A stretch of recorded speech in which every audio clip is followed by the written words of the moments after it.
As you definitely know, the UK left the EU political structures and the European Parliament on January 31st in 2020.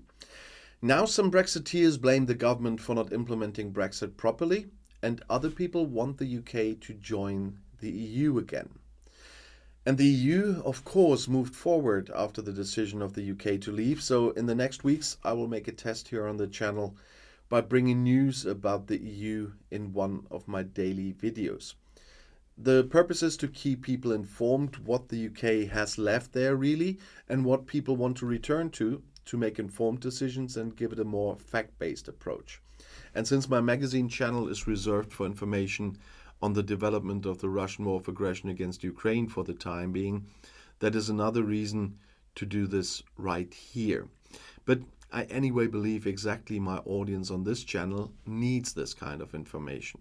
And there is a new playlist EU that you can have a look at. But now let's talk about today's topic.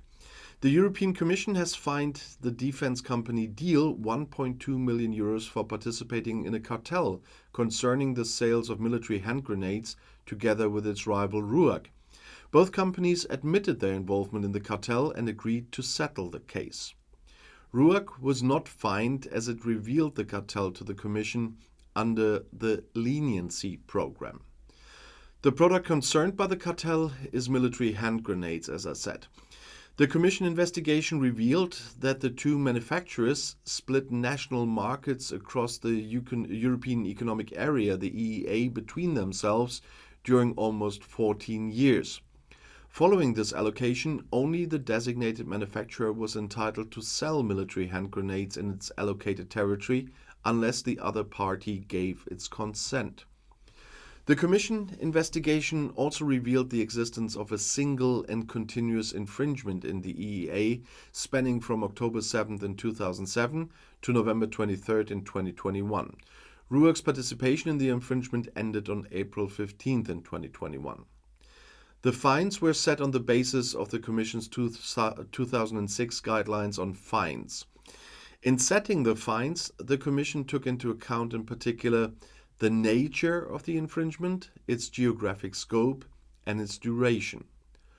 Moreover, since by applying the general methodology of the guidelines, the resulting fine would have been very low to achieve sufficient deterrence, the Commission used its discretion under point 37 of the guidelines to significantly increase its amount. Both companies cooperated with the Commission under the leniency programs, the so-called 2006 leniency notice. RUAG received full immunity for revealing the cartel, thereby avoiding a fine of about 2.5 million euros. And Diehl benefited from a 50% reduction of the fine for its cooperation with the Commission's investigation. The reduction reflects the timing of its cooperation and the extent to which the evidence it provided helped the Commission prove the existence of the cartel in which it was involved. In addition, under the Commission's 2008 settlement notice, the Commission applied a reduction of 10% to the fines imposed on the companies in view of their acknowledgement of their participation in the infringement and of their liability in this respect. Article 101 of the Treaty on the Functioning of the European Union and Article 53 of the EEA Agreement prohibit cartels and other restrictive business practices. This is the first cartel case in the defense sector. The Commission's investigation was triggered by an immunity application under the Commission's 2006 leniency notice submitted by RUAG, which was followed after the inspections in November 21 by an application for reduction of the fine by Diehl. More information on this case will be available under the case number 840760 in the public case register on the Commission's competition website once confidentiality issues have been resolved for those interested.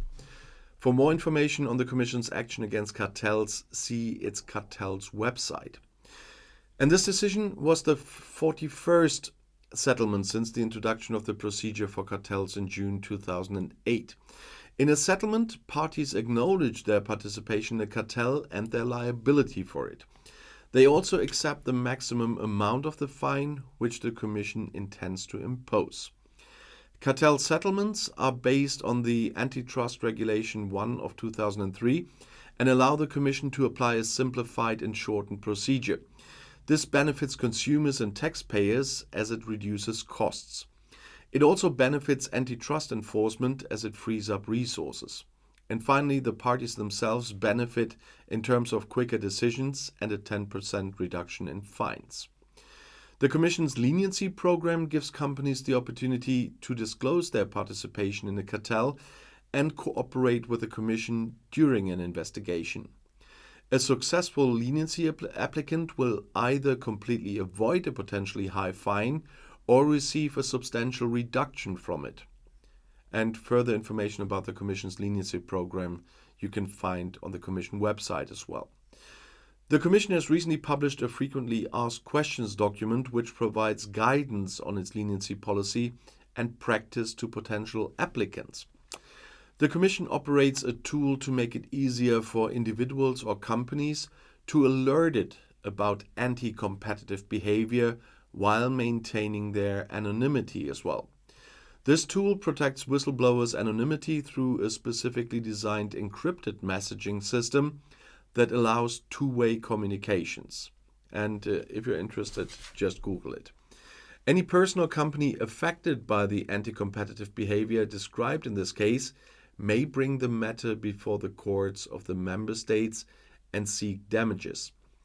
The case law of the Court and Council Regulation 1/2003 both confirm that in cases before national courts, a Commission decision constitutes binding proof that the behavior took place and was illegal. Even though the Commission has fined the cartel participants concerned, damages may be awarded without being reduced on account of the Commission fine.